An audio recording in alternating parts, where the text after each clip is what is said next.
Hi friends, ఇప్పుడు మన part 3లో చూడండి. రైస్ చూడండి, ముందు బాగా హీట్ ఎక్కిన వాటర్లో వేసుకున్నాం, బాయిల్ చేస్తున్నాం రైస్. చూడండి, అలా రైస్ బాయిల్ చేసుకున్నాం. ఈలోపు మన పక్కన ఆల్రెడీ మనం టేస్ట్ చేసిన గ్రేవీ మొత్తం తయారైపోయింది.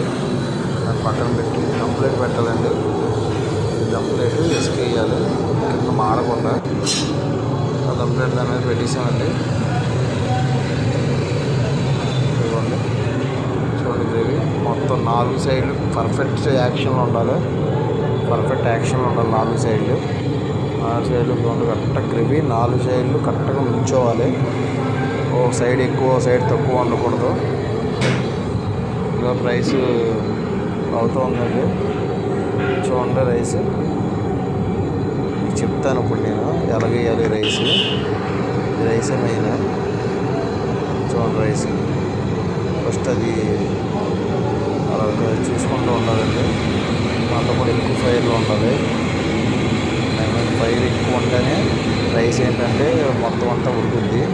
లేదనుకోండి సగం కిందది ఉడికిపోయి పైన ఉడకదు, అప్పుడు రైస్ పాడైపోద్ది.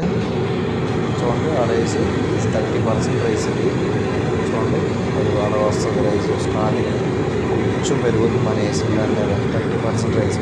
అదేంటంటే ఫస్ట్ లేయర్ వేయాలి, లేకుంటే ఆ వాటర్లో లేయర్ వేయాలి గ్రేవీకి. ఎందుకంటే ఆ గ్రేవీలో అయిపోద్ది ఆ 30% దాంట్లో కుక్ అయిపోద్ది.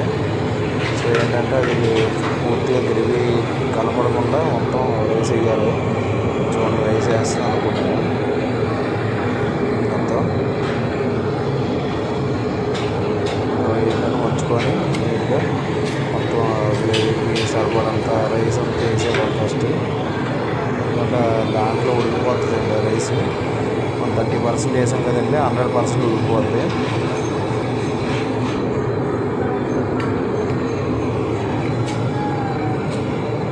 చూడండి, ఆల్మోస్ట్ మొత్తం అంతా కవర్ చేస్తాం. ఏంటంటే ఈసారి అలాగే వేసుకొని అయిపోయింది కదండి. అది ఇంకా అలాగ ఉంటుంది. ఆల్ సైడ్స్ కరెక్ట్గా వేస్తాం. అది 30% కింద ఉడికిపోద్ది. నెక్స్ట్ ఏంటంటే రైస్ ఇంకా అది అలా వస్తూ ఉంటుంది, బాయిల్ అవుతూ ఉంది. తర్వాత చూడండి, ఇది కొంచెం 50% లైట్గా నీట్గా పైన వేసుకోవాలి. ఇంకో లేయరు ఆ గ్రేవీ కనపడకుండా వేయాలండి. వాటర్ ఉండకూడదు, వాటర్ మొత్తం తీసేవాలి.